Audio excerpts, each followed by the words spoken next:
Good afternoon, everyone. Thank you very much for being here. My name is Christina Manzano. I'm a journalist. I come from Spain. And let me tell you that I run a publication which is mostly done by women. So for me, it's a huge pleasure and a privilege to be here today running this panel with such leaders, women in every field. Let me just very briefly introduce you. From the first, the right, we have Salma Abdallah, who's a young leader. She comes from Sudan. To her left, we have Arantxa González, which is the Executive Director of ITC, the International Trade Center. Rebecca Greenspan, who's the Secretary General of Secretaría General Iberoamericana, Ibero-American Secretary General. Mrs. Punsile Malambo Guka, who's the Executive Director of UN Women. Mrs. Isabel Saint-Malo, Vice President of Manama, and finally, but of course not least important, Mrs. Cecilia Malmström, who's Commissioner of Trade in the European Union. As you all know, we are going to speak today about how to accelerate women's economic empowerment and how to use partnerships to accelerate that role. Since you are here, you all know how important empowerment is for women. Especially this year, we have all the feeling that we are moving faster, that we are really going somewhere. But we need to find out how we can really move that faster, make that stronger, and how partnerships can contribute to do it.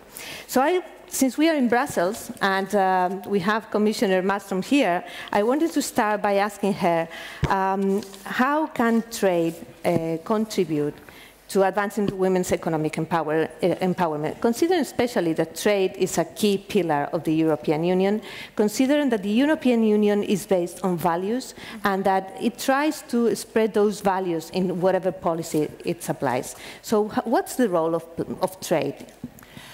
Well, trade has a very important role in this, but it can have even more. But first of all, let me thank you for this panel.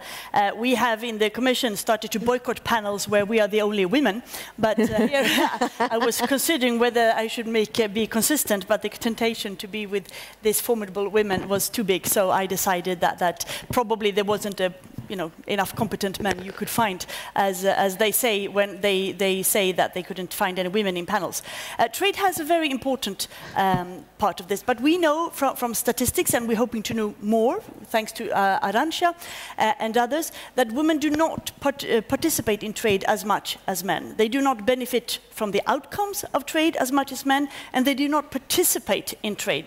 There are lots of obstacles for women to start a business, to take a loan, to run business, and to take leadership positions there. And they vary from different countries. So we know that there are obstacles there. We need more information about exact statistics, but there's sufficient evidence out there to know that this is a problem. So we are trying to take this more and more into consideration in trade agreements. First of all, when we are about to start negotiations, we do what we call an impact assessment. There we look at the gender balance situation. We also are looking at international conventions, such as the United Nations Convention on Discrimination on Women, where the countries have signed up to that.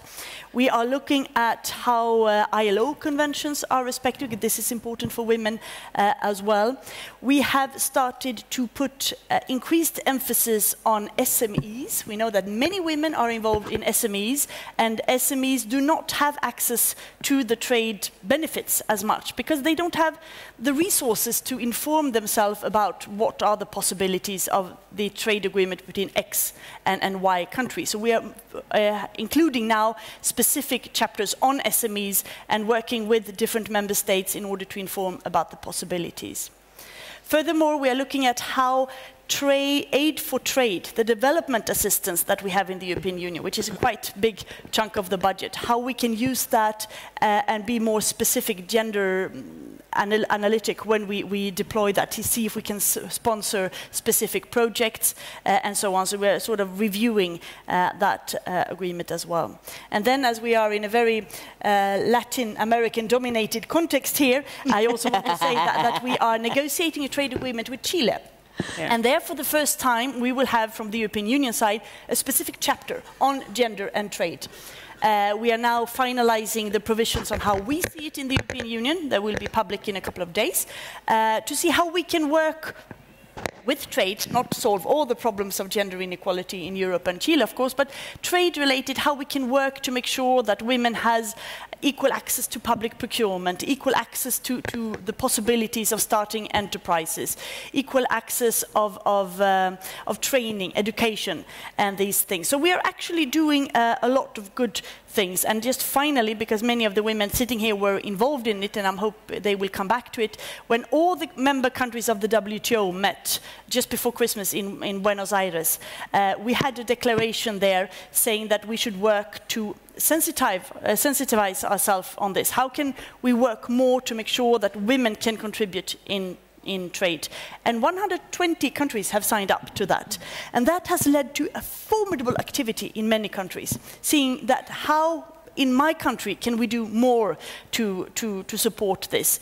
There's also a lot of activities going around in the WTO, seminars dedicated to that, to give input and share best practices. So there has, I would say that the last year and a half, there's really been a true movement globally on this, and we have also started from the European Union side to give it much more attention. We did before, but we could have done more, and now we are trying to catch up a little bit of lost things there. Because if women and men can contribute in the same way, of course that benefits the whole society. And today that gap is still there.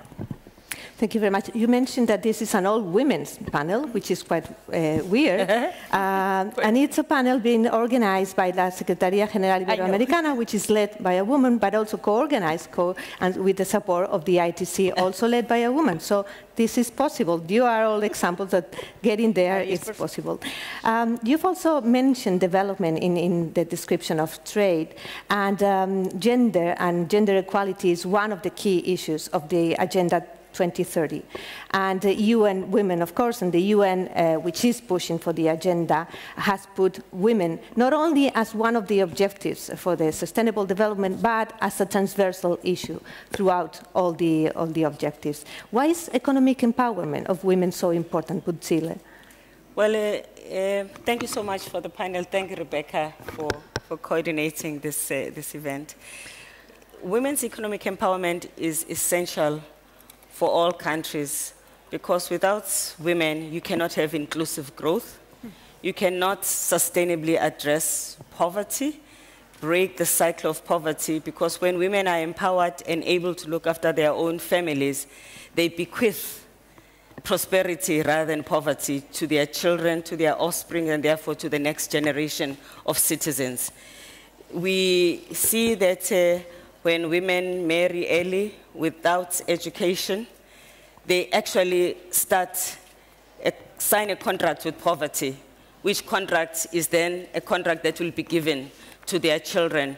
So the capacity for nations to eradicate poverty successfully is actually lost. The largest number of poor people on earth right now are women between the ages of 24 and 34, the mid-20s and mid-30s. We did a study last year which showed and confirmed that the overlap of reproductive activities and productive activities where women need to go to the labor market and have children, the biological clock make those two things happen at the same time in every country, in every nation. But we actually do not have a systemic mechanism to make sure that we cater for that age group not to be economically marginalized because they need to take a break to have children. If they're in the informal sector where there isn't infrastructure and labor laws that protect them, they become poor because everything goes wrong there. They then give up economic activity in order to be homemakers. If they're in the formal sector, the conditions for parenting and the kinds of laws in most countries, even those that provide paid maternity leave, still take away something from the women, so motherhood becomes a penalty. So just to be a mother is an economic penalty. But in some countries, to be a father, you are paid more for each child you have. So there's fatherhood reward and motherhood penalty, because it is assumed that fathers are the ones that are breadwinners, that will take care of the children. So this is something that I think is a global phenomena, which is deep discrimination against women that can be addressed through law and practice. And that is why when we are talking also about changing laws that discriminate against women and cripple women's economic possibility, this is one area that we need to address. Then, of course, we're also looking at unpaid work. The majority of women are unpaid even though they work. Just to address the issue of the care economy and turn it around to make it to work for women, provide care services for children, would release millions and millions of women to be able to work and therefore to take care of themselves. So there are structural issues that I would like to emphasize, because we are here in a forum where there's also intergovernmental possibilities in terms of the interventions that we can make, so that as governments we can synchronize much better how we provide opportunities for women that will last for generations, so that the next generation of women do not have to deal with these issues. We have to end it in this generation before 2030. You just mentioned the effort together with governments, societies, and so on. And Rebecca, you have had positions in both national government, but also in international organizations. How is the transition work? How can we improve that effort to break the structural barriers that still have women to achieve economic empowerment? And what are, apart from the laws and apart from traditions, what are those traditional structural barriers?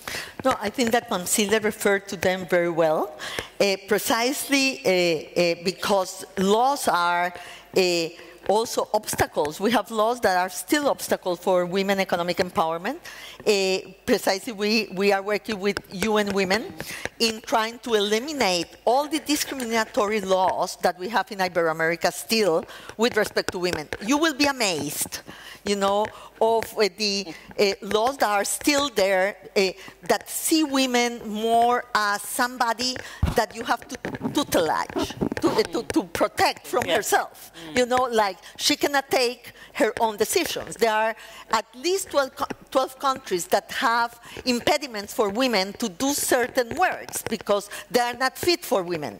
But they don't think that women can take those decisions. The law takes the decision for women, including in energy and transport, for example. And there are laws that don't habilitate women to really enter, you know, in its full right to the labor force, to the workplace. The issue about care, the issue about maternity leave, the issue about paternity leave. I don't know how many of you know our laws in Latin America, but you will agree with me, probably those that know, that paternity leave laws in Latin America are nowhere to be found, or there are only a few days for paternity leave. So the whole issue about eliminating the discriminatory laws, I think that we can do that. I think that that's a huge effort that we can go in our countries and create this alliance from the parliamentarians that have been growing in number in Latin America, because quotas had helped a lot to really put women in political position. In my country right now, 46% of parliament are women, 46%. Wow. It took us 30 years since our first law, but we got there. And 54% of government is women now in Costa Rica. So the truth is that quotas, that eliminating discriminatory laws, and also bringing laws that facilitate the incorporation of women to the labor market are no doubt instruments that we can still use, that we are not using fully for women's participation. Let me only maybe say something that that Pamsile said that is very important. I really believe that one of the key issues is family work conciliation. How do you say in English? Conciliation is the word? How do you make the possibility of having family and work? And at least in Spain, where I live now, what women are doing to reconcile family and work is not having children. But that's not really opening up the freedom of choice. Yes? What we want is freedom of choice. If you want to have children or you don't want to have children, but you have to have the possibility of having a career and have children too. So I think that there is a very important part of the problem of women at work, because many women will choose the informal market because the formal market doesn't allow them to really reconcile family and work. And so I think that this is a key point that Pamsile referred to, a key point from really allowing and taking the invisible obstacles. Yes, because the laws are the visible obstacle, but there are many invisible ones. So taking the invisible obstacles out of the way of women to be able to have a professional life and to be economically empowered. You've both mentioned the role of maternity and the fact that maternity takes place at the age where women are starting to really foster their careers, and how that is an obstacle to economic empowerment. But the care economy goes beyond maternity, because we are also dealing every day more and more with elder people. Fortunately, we live longer, but therefore we also have to take care of elder people longer, ill people, and so on. So I wanted to ask you, Isabel, what's the role of the care economy, and how that affects the economic empowerment of women? First of all, thank you so much for the opportunity of being here, and congratulations to these fantastic women for the work they continue to do on gender parity. Pamsile, Rebecca, the rest of you. It's certainly an issue, as I like to mention, it's not an issue of gender equality, it's an issue of development. If we do not ensure to incorporate women, as Pamsile was mentioning, the fighting poverty, fighting inequality, if you exclude half of the population from that fight, we're just not going to get there, certainly not by 2030, and perhaps not farther than that. I think it's very relevant and very central, the burden that women carry in their homes, and how this contradicts the possibility of them being able to be active in work and as professionals in general. You have mentioned here maternity leave. Mm-hmm. I hate to bring the facts of my country, but we had the discussion last year of including paternity leave. We presented a legislation to the Assembly, and I am ashamed to say that we succeeded in having the approval of 3 days. 3 days. This after a heated discussion at the national level, where even women were the most vocal against paternity leave. So while you have countries that are more advanced in terms of parity, such as Norway and Sweden, that have even a year, and a year that can be shared by the couple, in Panama, women have 3 months and men have 3 days. Some people even argued that if we approve more than that, men were going to have more babies, just to have the days. It's funny, but it's not. It's really, so the burden on children is all on women. The burden on the elderly, the burden on the household is definitely all on women. And this certainly affects the possibility of having parity in all senses. How do we go about this? I truly believe we need to continue to address the legislation. We were able to pass last year in Panama legislation to ensure at least 30% of women at boards of directors of government companies and regulated companies. This is a start. Some are arguing it's unconstitutional. And I say, how come it is not unconstitutional to have a board that it's all men.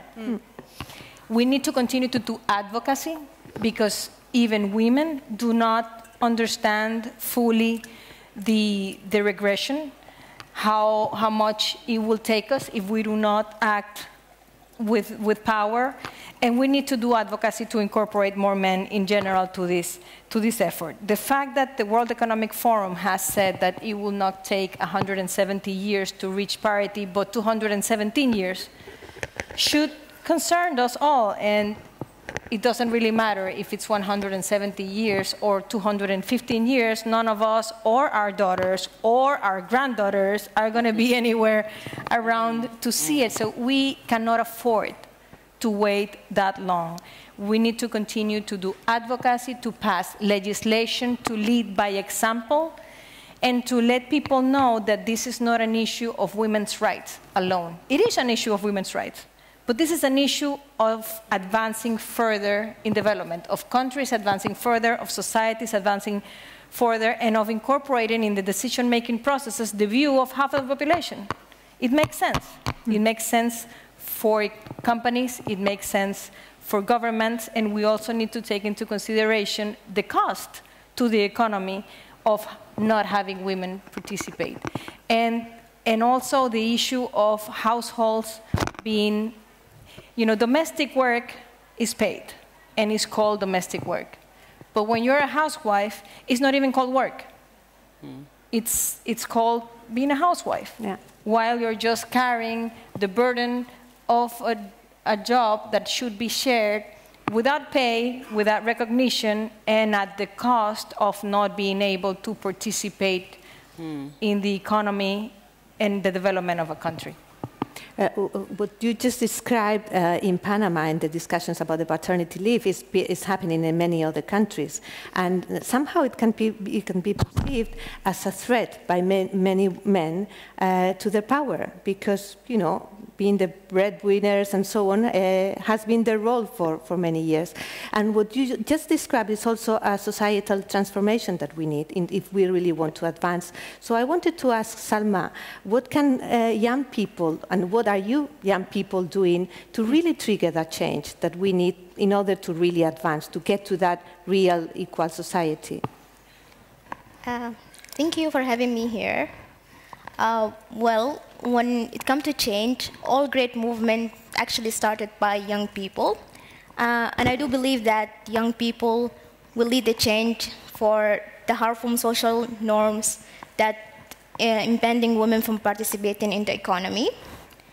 There is like an interesting World Bank study on 173 economics, which find out that out of those, there is 155 economies where there is at least one law impeding women from participating. There is also an 18 country where women need to get approval from a guardian to work. And they even find it difficult to get a job in some sectors, like engineering, which is my sector.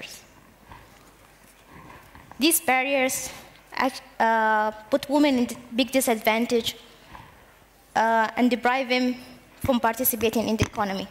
In the MENA region, for example, where I come from, women participation remains the lowest in the world. Women are still underrepresented in the central government, and they earn lower salary than men because of the man-dominated social norm. In the rural area in my country, Sudan, harmful social norms stopped girls from getting educated, which led them to migrate and work an unsuitable job. One of the biggest examples for this, like women in my country actually sell tea on the street,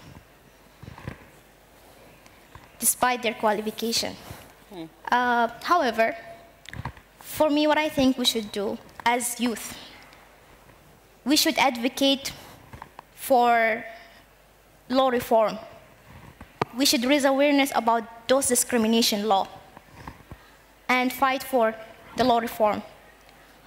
We should also conduct and participate in the social economic impact study which will enable us to highlight those barriers, track and monitor the progress.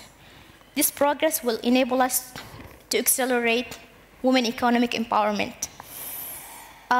We also should encourage women to seek new opportunities in different economic sectors.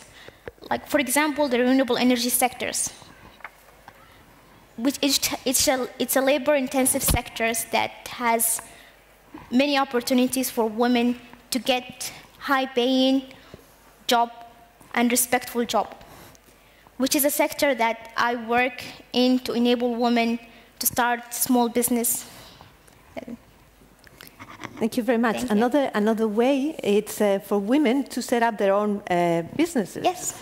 And entrepreneurship is more and more a women's issue too. I also wanted to ask Arantxa, because ITC is very involved with women entrepreneurs, if there are specific challenges for women who want to be entrepreneurs, and what is the landscape for them nowadays? So the answer is yes. There are specific difficulties for women who want to be in business. I mean, and I'm really glad to come after Salma because she has explained it all. So I don't have to go into unpacking all these difficulties, the specific difficulties that women in business face. But it is a huge economic drag. You know, women are half of the population, but they only contribute 37% to GDP. It's a huge drag on our economies. It's not just that it's a drag on the individual, it's a drag on the collectivity. And we have to start from this collective diagnosis, because what we have to do is change power.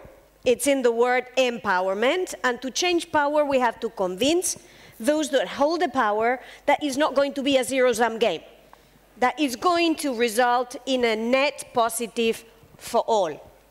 I know that today it's very a la mode to think that everything is a zero-sum game. If I win, you lose. If you win, I lose. Well, we have to construct a system and a narrative where this is not a zero-sum game. It's a rebalancing that gives opportunities to all to make everybody win in the process. Now, what do we do? If this is the diagnosis, what do we do? If we were a bunch of activists out there, we would say, okay, what's our plan? So I'll tell you what our plan is in the International Trade Center, and maybe you tell us whether we got it right or we got it wrong. First ingredient of our plan is we have to think big and we have to think coherent. This is not just a one button that you push. This is a board with lots of different buttons, and as Salma just told us, you have to work on all the buttons at the same time. Second, you have to start small. You have to think big, but you have to start small. Third, you have to move fast. Because, as Isabel said, we have to wait for 120 years. Frankly, in politics, it's a little bit difficult to actualize this return. Fourth, we have to keep measuring what we are doing in terms of results all the time. That's the only way to encourage those that haven't really been convinced to jump on the one wagon. So think big, start small, accelerate fast, and measure your results. And this is what we've tried to do with so many in this panel in our respective areas, to use this recipe. This is what we have tried to do with the She Trades initiative that we launched 2 years ago. We started with a very ambitious target, 1 million women connected to markets by 2020. Guess what? Now we have decided to move it to 3 million, because we've realized that 1 million, it's something we can achieve if we move fast. So now it's 3 million. Now, you are all here in this room in your respective capacities, either a policymaker, and your contribution could be to help change the laws. You are either a business, in which case please put on your gender glasses when you procure, because there is a huge business opportunity in it, and when you invest, because there is a big opportunity in it. You either are a development agent, in which case invest in women's economic empowerment, stress economic, or you're just simply a citizen, or you're in civil society, and you want to know what you can do. you also have a role to play in changing mentalities and mindsets. And I really like what you said, Salma, because to a large extent, in addition to all the tools that we want to use and all the gimmicks, it's about changing the mindset. And each and every one of us in this room can work to change the mindset. Thank you very much. Before we continue, let me make an announcement that I forgot before. If you want to participate then in the questions, please send your questions via the app. All you must have the application downloaded and send us your questions. Going big and coherent is what the European Union tries to do, but sometimes it's not so easy to reconcile domestic policies with European policies or global policies. How are you working on that? How are you tackling that? Regarding, of course, women. Most of the things, as Isabel and others said, when it comes to legislation, when it comes to parental leave, when it comes to the possibilities for training, when it comes to education, when it comes to getting rid of discriminatory laws, are done on member state level, of course. We can set out certain principles, non-discrimination is one of them, we can set up certain goals, but in the end it is the member states who will make sure that they actually deliver. We have started to look lately at the more social pillar of the European Union, making sure that we set up some goals where equality is one issue as well, but we do not have the competences, the capacities or the permission, I would say, to legislate on issues such as parental leave. And so what we can do is, of course, have minimum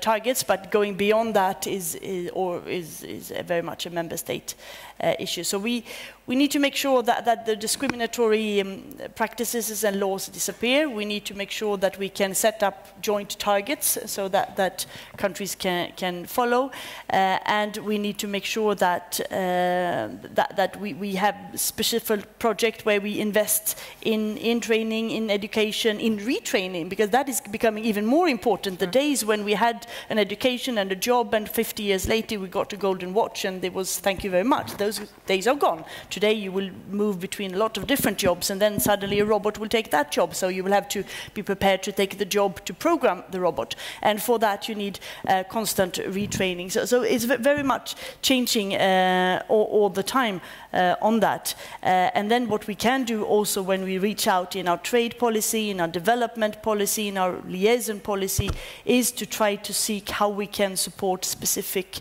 women projects, how we can work with other organizations, the United Nations, of course, and other organizations here, the ICT and others, to support different projects that are being done there as well.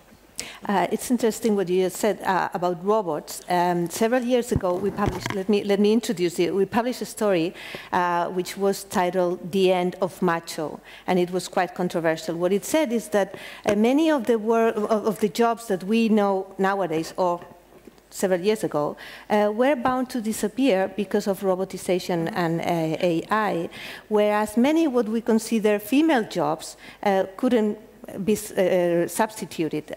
Care is one of them. Everything related to care is one of them. But many other capacities that are attributed normally to women cannot be substituted for machines. So maybe we have a chance there. Well, actually, there was a company who has invented robots who do engage in elderly care. Who are companies who can talk to people, who can provide certain basic aids. So I think it will be coming. But then it's also a question, do we want to have human beings replaced by robots? Right. But that's another question. Yeah, I mean, while we reach there anyway, I wanted to go back to the entrepreneur thing that Arantxa mentioned, and this effort to bring closer the markets and the women who want to initiate their own businesses. What are you doing to do? I mean, you mentioned also the She Trade initiative, but I would like you to develop that a bit more. What are the tools that you are using? Where are the places that you are going to mostly? What challenges are you facing in that specific initiative? So what we try to do is work along the value chain. It's about building the capacity and supporting building the capacity of the woman entrepreneur when she needs coaching, when she needs mentoring, when she needs to improve the quality of her products. But that's not enough. It's also about making sure the woman entrepreneur can access finance, credit and capital. And this is a huge constraint. It's a huge constraint for SMEs everywhere. If you're a woman-owned business, it's over and above an SME that is owned by a man. So action to address this gap, which is essential, again, to grow from the micro to the small and from the small to the medium. 3 is also not only access to credit and capital and knowledge and a good product, but also your clients. So working along the entire value chain, which is what would help the woman earning an income from selling her products and her services. And here I want to link up with what you said a minute ago, which is the digital economy. I think the challenge we have ahead of us in the 21st century is not to repeat in the digital economy the gaps that we have in the physical economy of the 20th century. And I'm saying this because what we see in the International Trade Center is a huge opportunity in the digital space for women-owned businesses. You know, if I look at the figures, in offline trade, out of 5 exporters, only 1 is a woman-owned business. But if I go to online trade, electronic commerce, out of 5 companies active in electronic commerce, 4 are women-owned businesses. Wow. Maybe because digital is better for small companies. Maybe because digital erases unconscious bias. When you don't see who's selling, you just see the product or the service that you're buying. Maybe, we don't know. But the fact is, this digital economy has to be one that helps us connect the woman to the economy of the 21st century. Linking what can be done, I also wanted to go to government because Isabel Panama just passed a law, a few months ago, passed a law to reach equality in salary, to break the gap in salaries. What's behind it? I mean, we all consider that that's what should be done, but again, I would like you to tell us what obstacles have you found in the way, and how long do you think it will take to make it to be a reality? Because as it has been mentioned before, these 200+ years before we reach real equality are too far away from now.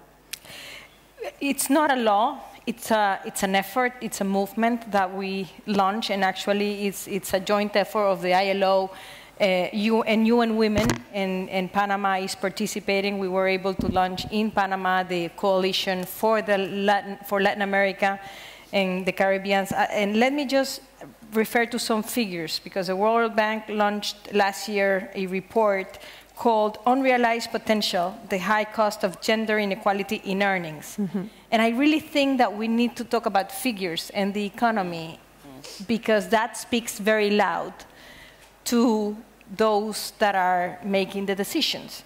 This report says that gender pay gap costs countries 160 trillion in wealth because of the differences in lifetime earnings between men and women. When we expose these figures and we realize what does this mean in terms of development, in terms of creating opportunities, in terms of moving the economy, it's amazing. So this calls for leaders to act fast. I like what Arantxa says. We need to act, and we need to act fast. And we need to act decisively. I like what Amina Mohammed said yesterday, I think here in some panel, and I read about it somewhere. She said, the next generations will not ask what was said. The next generations will ask what we failed to do and what we failed to say. And I think we need to continue in that advocacy effort to include more people in this fight, because it's a fight that it's not sustainable.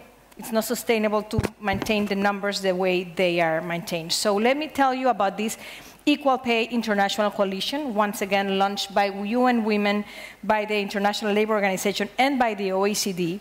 It intends to ensure equal pay for equal work by 2030. It promotes a different efforts, legislation, and one of the obstacles, so I cannot answer your question of how long it would take, because one of the obstacles is that we have no data. In Panama, we don't have enough data, and in many countries, we don't have enough data to show what is the pay gap. We are aware there is a huge pay gap, but most companies, governments, institutions do not even know. And what has been the result of working on the data?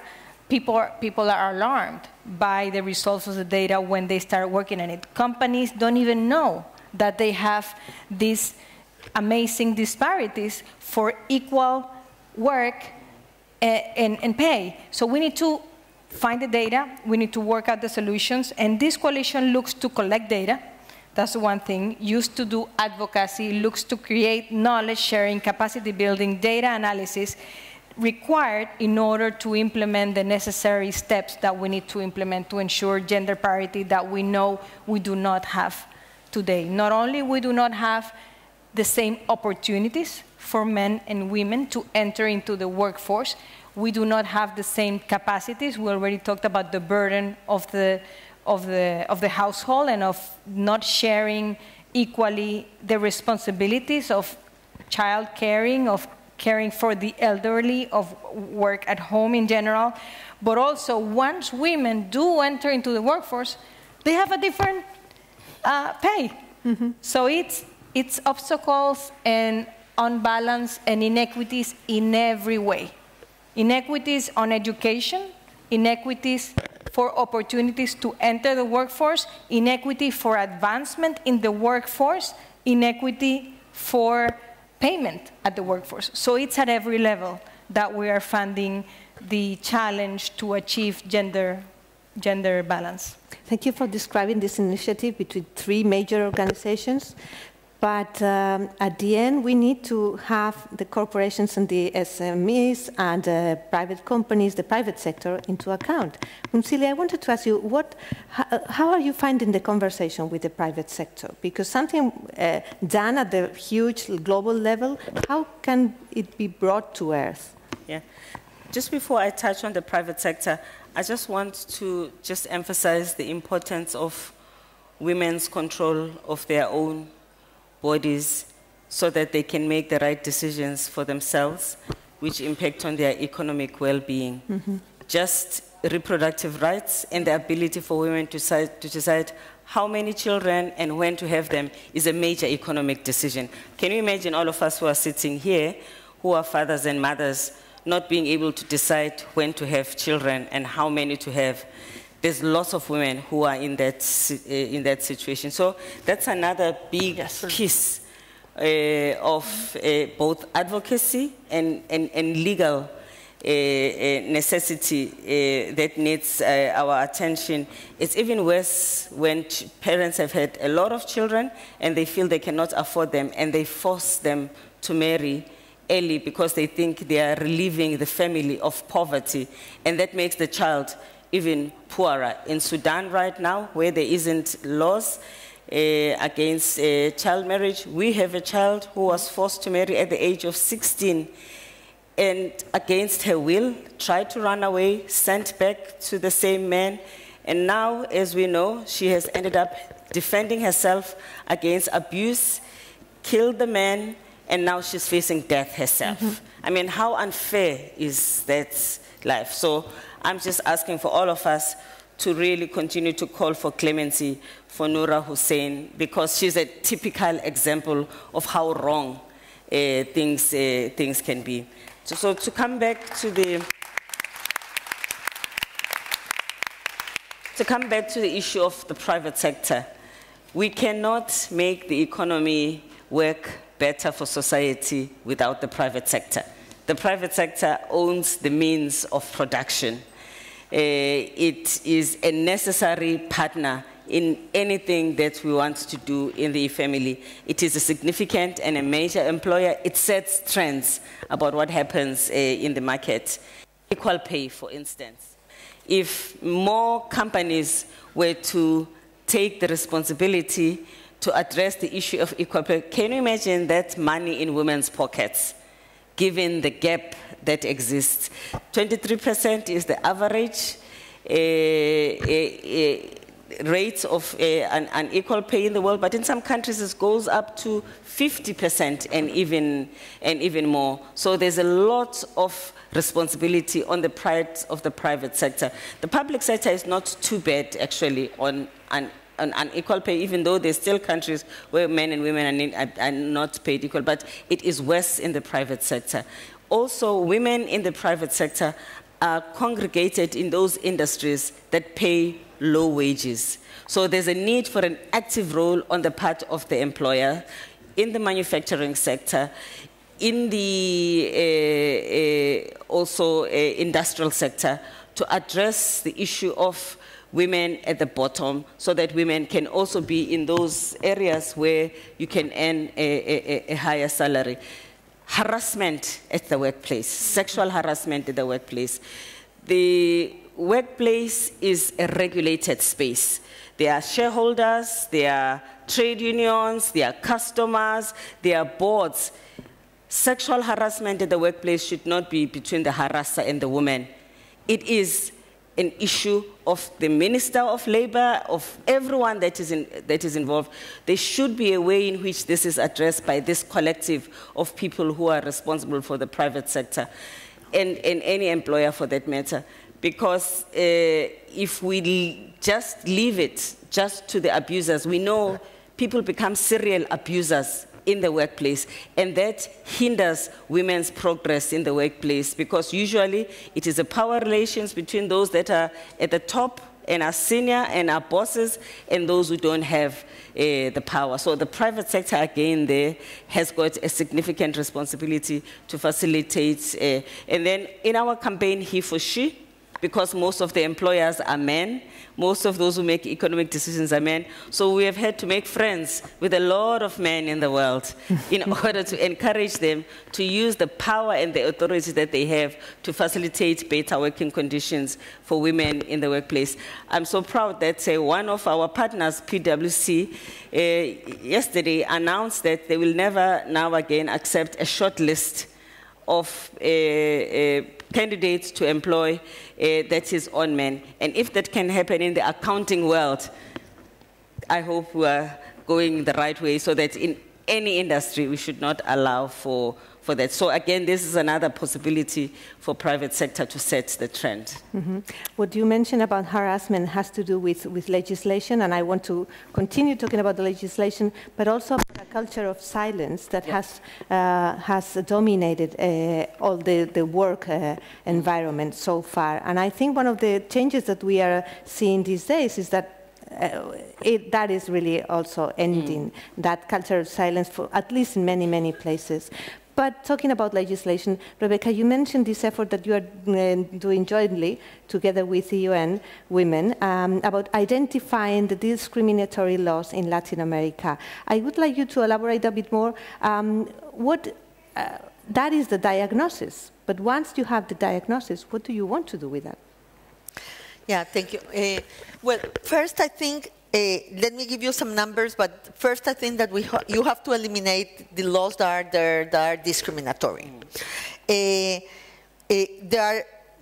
are 12 countries in Iberoamerica that have laws that don't allow women to work in certain professions or in certain sectors. Well, those have to be eliminated. Most countries lack legal mandates to ensure equal pay, that Isabel was talking about. I think that those are laws that you have to promote, not laws that you have to eliminate. We talked about maternity leave. Not all of our countries have even maternity leave. And most of us don't have paternity leave for only 3 days, Isabel? Yeah. Well, that's more or less probably the norm when there are paternity leave possibilities in our laws. So to put it in a nutshell, you have to eliminate the paternalistic laws that create this idea of women, of somebody that you have that needs tutelage and not that has the freedom to decide. on the body, on your profession, on your life, on your project of life. And on the other hand, we need to update legal frameworks that could really support truly egalitarian societies and more possibilities and opportunities for economic empowerment for women. Now, let me maybe make a reflection here about what we have heard in this panel too, because I think that one important difference from the talk we had 10 years ago is that 10 years ago we talked about women as a vulnerable group. I don't like to talk about women as a vulnerable group. We don't born being vulnerable. We are made vulnerable because our rights are not complied with. We are not a vulnerable group. We have to see women on their capacities to transform society. And I think that what we have heard here 10 years ago, we all talk about women as a vulnerable group. Not anymore. I think that that's a cultural change that we need also to maintain. No, we are a group with capacities that can be supported, can be enhanced, can be potentiated to transform societies. And so we have to talk about the capacities. We have to stop to talk about women as subjects of policy, and we have to start looking at them as actors in society and in their lives. And I think that this is a huge change. We should not allow to talk about us only in terms of our vulnerabilities, because that what does is to make invisible really our contribution to society. And I think that that is one of the worst ways of discrimination. Precisely what you do is to make invisible what the groups that are discriminated at make for society. And this is true with indigenous groups, this is true with Afro-descendants, this is true with women. And I think that we have to change that talk, and I think that we have heard here women that have changed that talk. Let me just say two very quick things from a political point of view. The other thing that we have heard here is that we are talking about projects or programs or actions that are for society as a whole. I think that you said it very well, Isabel, in terms of, this is an issue for development. This is an issue for growth, as Cecilia and Arantxa were saying, as Salma was saying. I think that we have to be able to present what has to be done in the framework of a national plan, not in the framework of a women's plan. And sometimes we have the weakness of presenting like the women's plan for, this and that. No, it's a national plan. We need to be able to mainstream it as part of the national strategies for our countries. And I think that that's what this whole conference is about, because it's women and girls at the forefront of sustainable development. But then you have to be part of the strategic plan. You have to really explain why doing this and that will accomplish better education and will accomplish more equitable societies, not only for women, but for everybody. Or, there has to be part of something that is bigger than only the women's side. And that's why he for she is so important too, because it brings men to the equation.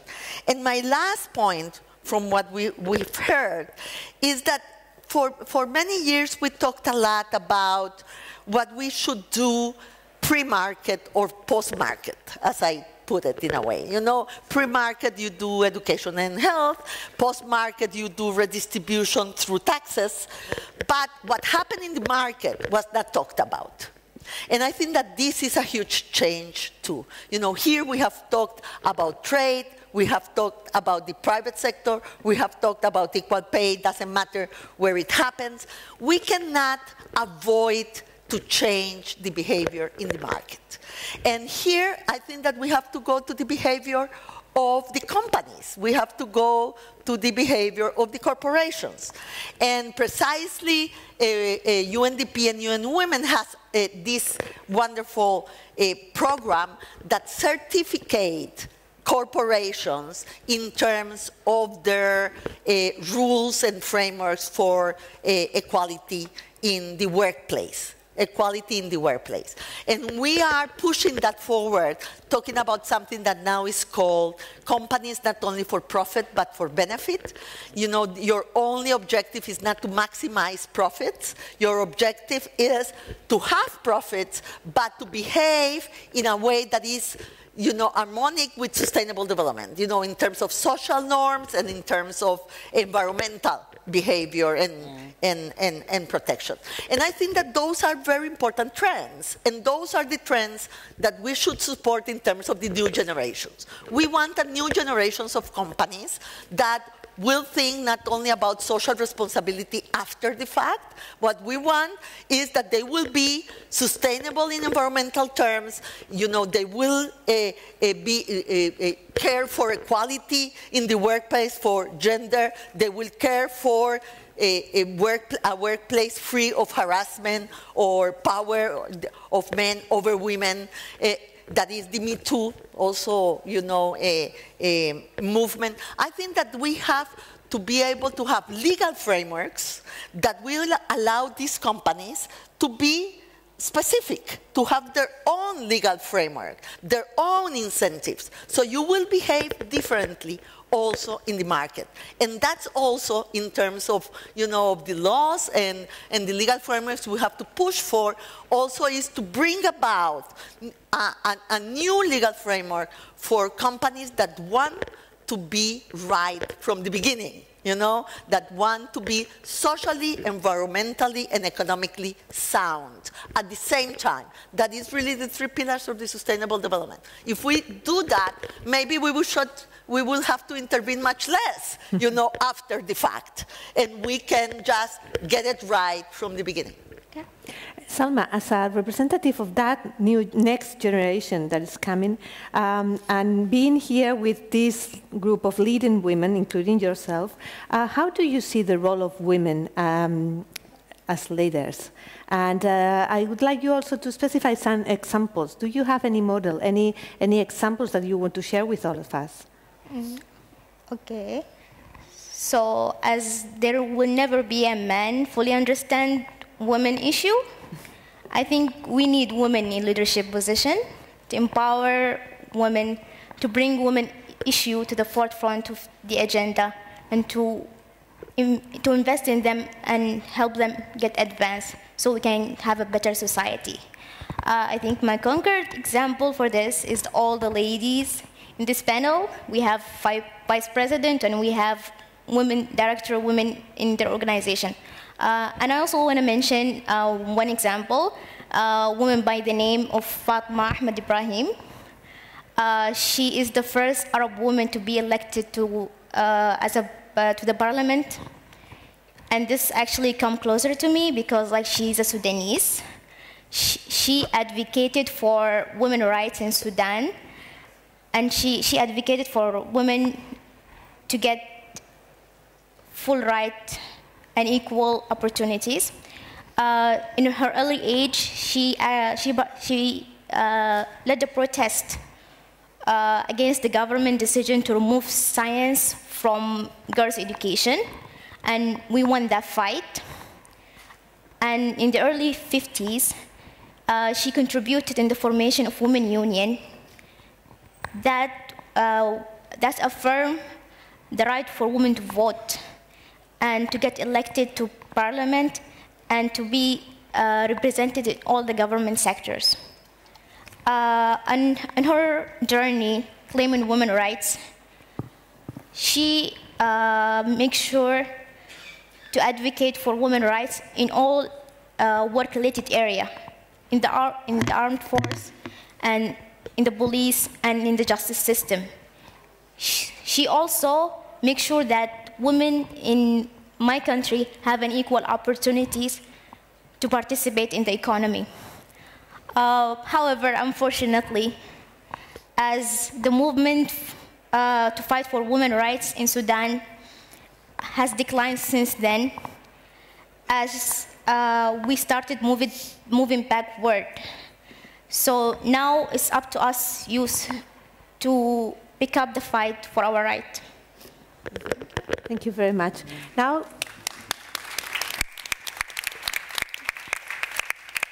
Now we are opening the floor to the questions, but let me please give the floor to Yuka Durade.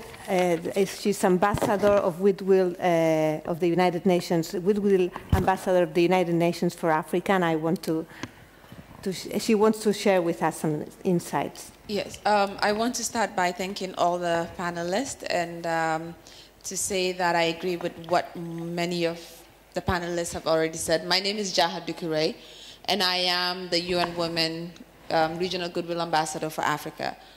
What I wanted to talk about is recently there was an African Union Summit. And when you look at that photo, all you see is men. And to go back to Mama Funzile's point about the importance of emphasizing women's rights to their own bodies. When we look at issues like female genital mutilation and child marriage that I advocate for, and you have a week-long closed-door meeting when all those men have to make decisions about women's body, whether it's female genital mutilation, abortion, or anything that has to do with our bodies, there's not a single woman in that room that represents our voice. Look at that picture and think about us as women. I think that's why women in leadership is very, very important. But a lot of us as young people, especially from Muslim countries, are afraid of going into politics. And the reason why is, if you're an activist, naturally you're not polished. The things that you say don't go with the traditional norms in our community. And as a result, they called us the washed women and call us all sorts of names. I mean, I'm not personally interested in politics, but it's just society makes it so difficult for women to get in leadership. And it's not any different from the business sector. It's not any different from the international organizations. So it's very, very important that all of us understand that a lot of the women that work at a grassroots level and a lot of these women that are making change face daily challenges, whether it's in politics, whether it's in community work, or whatever level it is. And it's very, very important that we continue supporting them. And that's why I'm very appreciative of working with UN Women. I'm not a celebrity to be a Goodwill Ambassador, but to have a platform such as UN Women supporting my work and helping amplify my voice shows that change is happening and is led by women supporting each other. So thank you.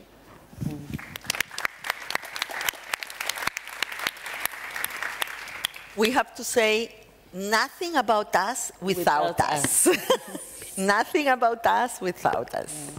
Let me take some questions from the app. And I want to start asking Cecilia about you mentioned the recent agreement with Chile, the trade agreement with Chile that includes for the first time for the EU a gender clause.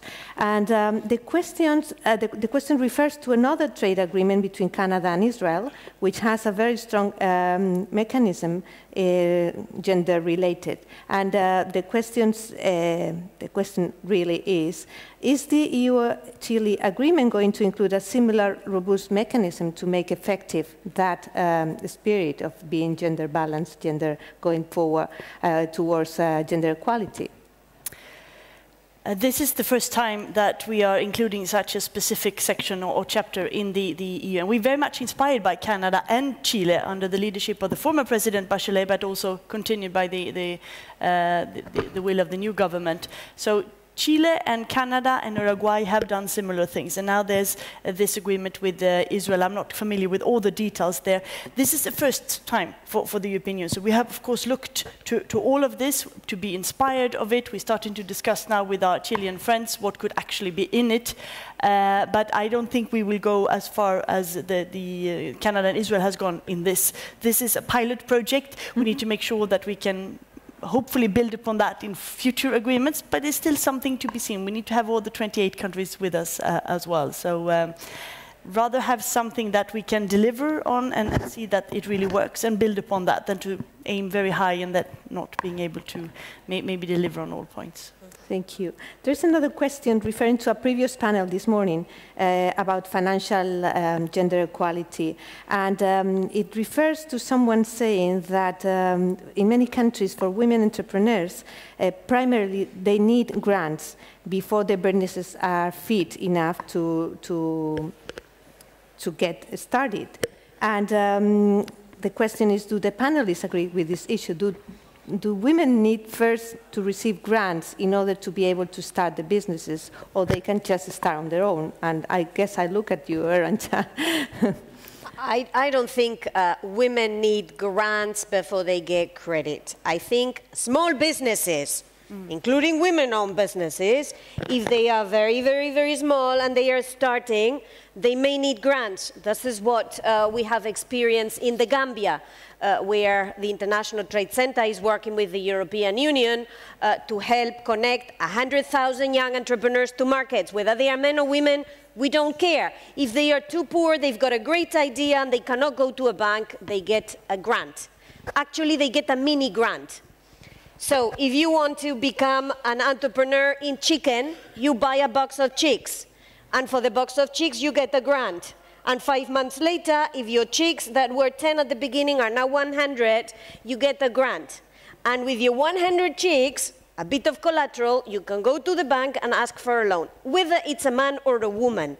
We have to destigmatize lending to women and access to capital and credit to women, because otherwise what we're doing is perpetuating women-owned businesses to the micro category. And they are micro because obviously they do a lot of unpaid care work that is not remunerated, so the time and space that is left for remunerated activities is too small. Let's not perpetuate this with a discriminatory access to credit and capital. Can I say something? Sure, please. Sorry, please. Poncele, go ahead. Go ahead. No, I just wanted to add also that if the rules of the game are fair and women are not discriminated, women would not necessarily need extraordinary help. Yeah. For instance, countries where women are discriminated by law and property rights between men and women are legislated differently. Women already have a disadvantage because they don't have collateral. So this is why then women will need an extra help from somewhere, where women are farmers, they till the land, they want to expand their agricultural activity, but because the land does not belong to them, then they are unable to do so. Make it fair for women so that women can also go into the bank in their own rights and make those and make the loans just the way the men can. We have a partnership with the EU ourselves on women's economic empowerment. We are working especially in Latin America and in the G7 countries, where again we're trying to make the workplace much fairer for women. And as Rebecca was saying, it's the same as the gender seal that we have, where companies who practice those and implement those principles are able to give women a better possibility to prosper. It includes, for instance, procuring and buying from goods that are made from women. All of those initiatives help to get more women to succeed in business. Rebecca? Yeah, taking what Poncele and Arantxa said, first of all, there is no one size fits all here. Yes, there are different ways of doing this. And I think that maybe one important thing is to be able to build the system. Because we have a lot of different ways of giving credit when microcredit institutions that do very well in terms of understanding the individual, giving credit without collateral, etc. So the problem is that we don't have micro lives.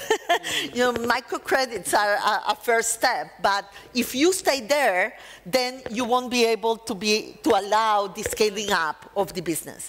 And so the important thing will be to connect those that know how to get to the poor women or to the women that are not able to get to the banks, to be able to be connected to the big chunk of money that is in the banks. Not necessarily we need the banks understanding, making that a big step towards those women, because they don't understand them.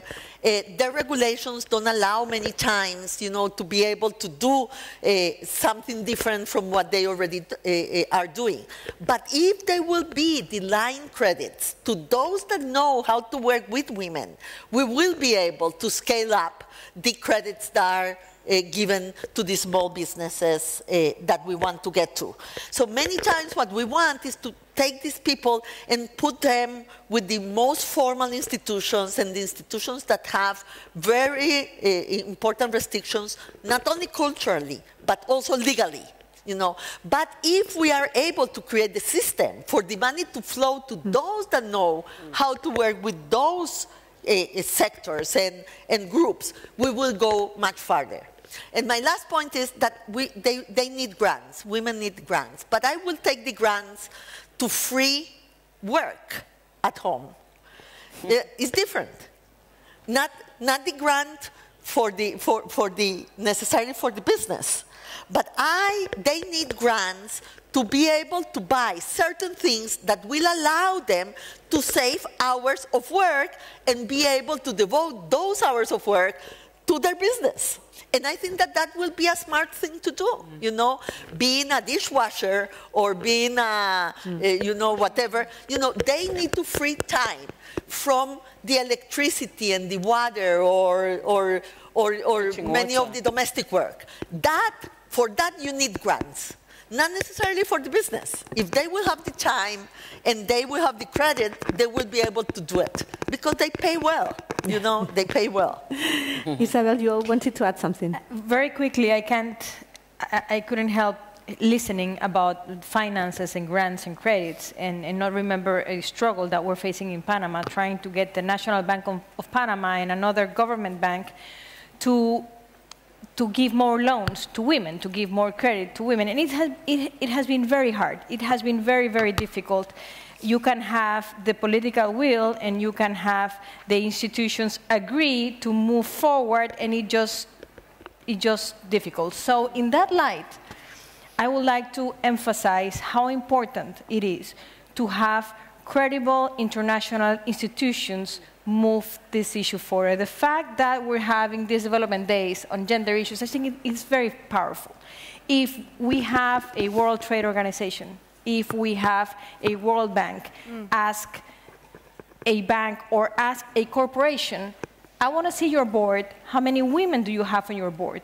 You have a list of loans, I would like to see how many women are creditors of this bank. When you have international organizations or other countries asking these kind of questions, it's very powerful locally, because locally it's difficult.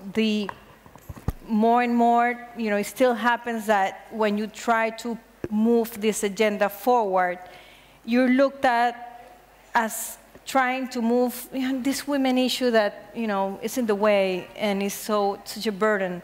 And it's hard to have people understand that it's an agenda that we all need to work on. So I would just like to take the opportunity, remembering this issue with the banks, how important it is to continue to have organizations outside of our countries send this message. It's very powerful. Thank you. We have many very interesting questions and very little time. So let me just launch 3 questions to all of you, and we will be distributing, because they introduce some topics that we haven't touched upon so far. Or you've mentioned it, but we haven't gone deeper into it. One is education, higher education. How can higher education promote or assure gender equality, or help demolish the barriers that we still face?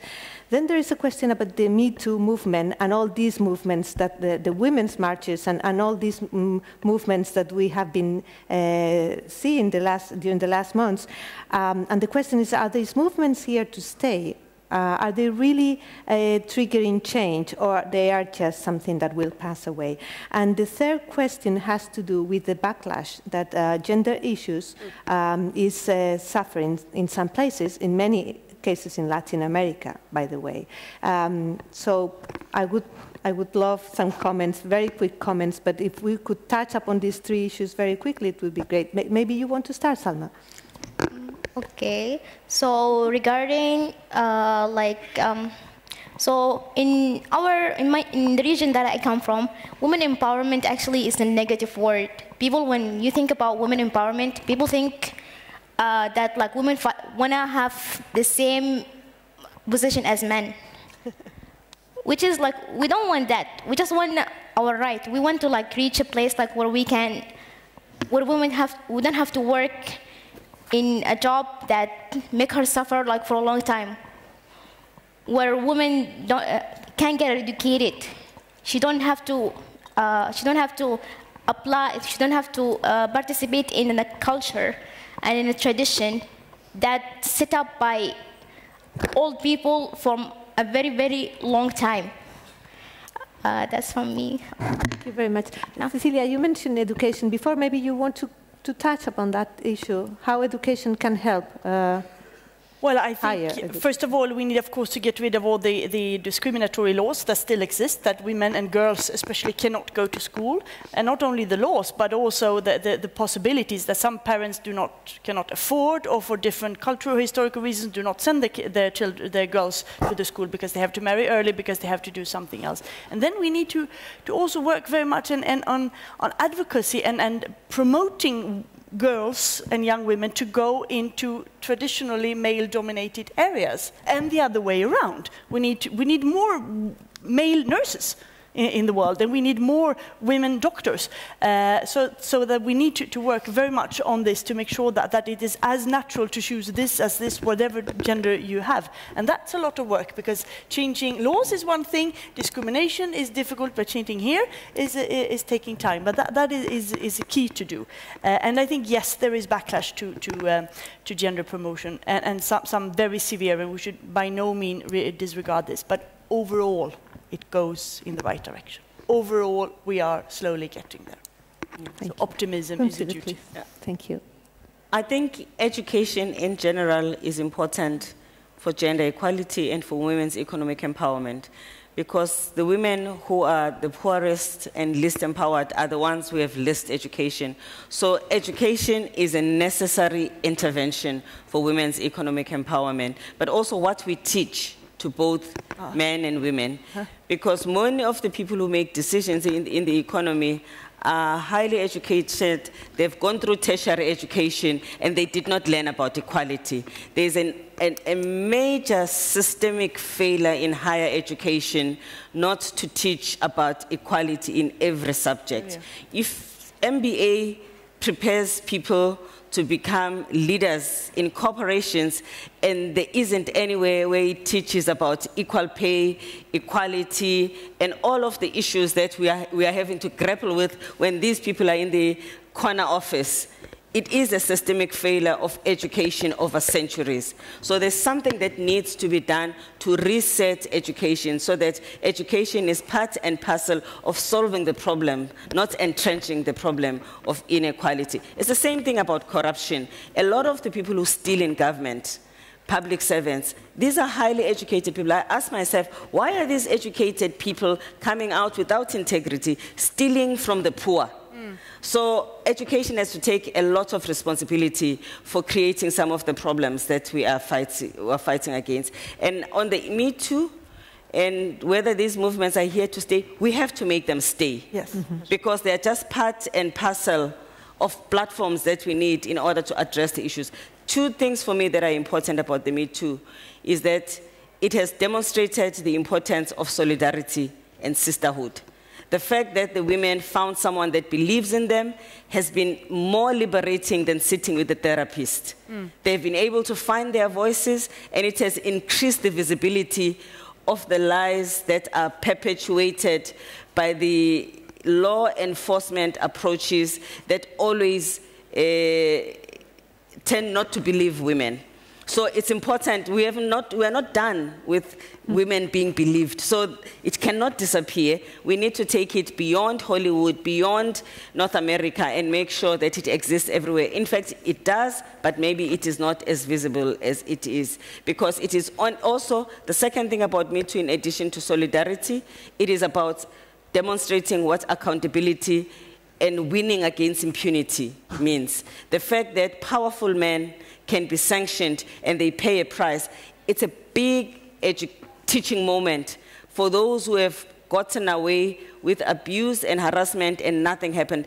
They became repeat offenders because they can. What happens in the Me Too context is that you hold them accountable. Hopefully, it teaches others that there's consequences for bad behavior. It teaches the younger ones that are still coming that when you get into the corner office, it doesn't come with a girl. You will get into trouble. Thank you. Arantxa, do you want to?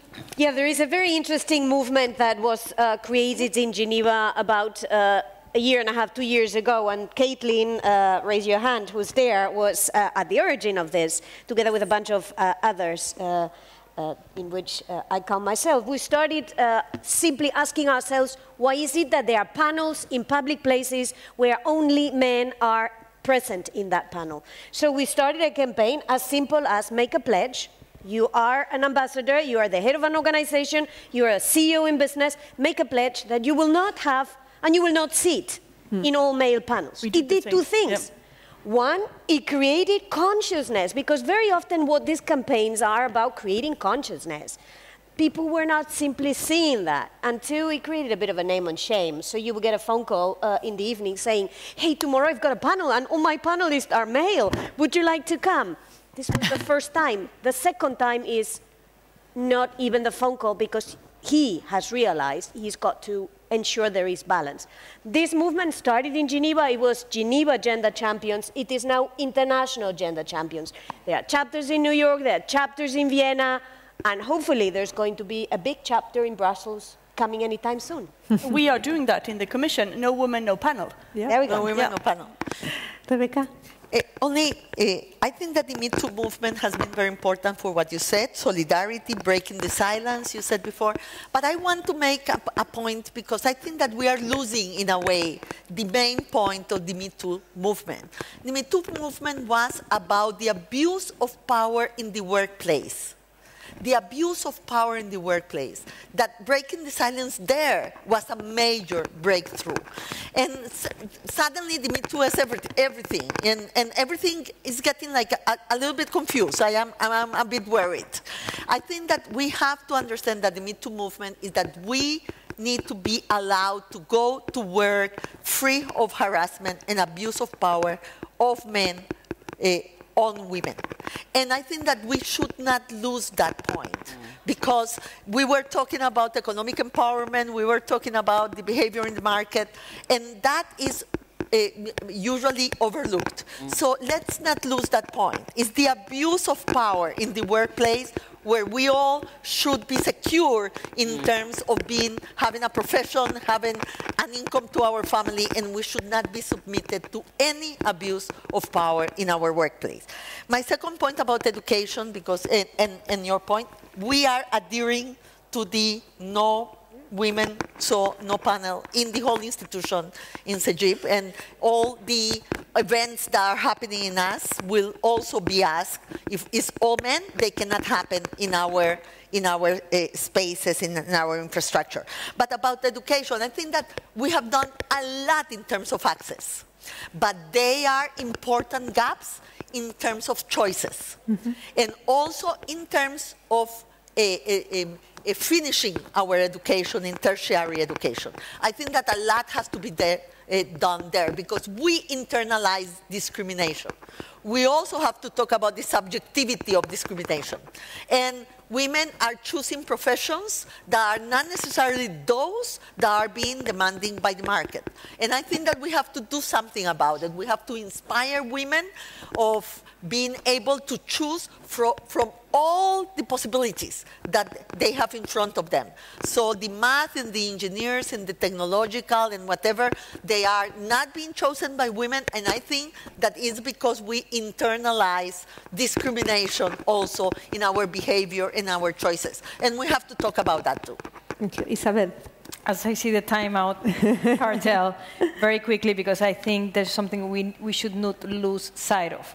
We're fighting to bridge the gender gap in every way, and we need to continue to fight in that regard. However, we're not equal, and we're not looking to being equal.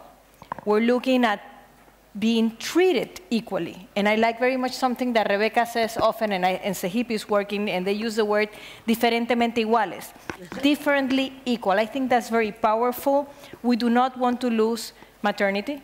We do not want to lose femininity. We want to have the same opportunities. We want to have the same participation. And the beauty of it and the possibilities are of women sitting at the table and giving to the conversation our perspective, which is not the same.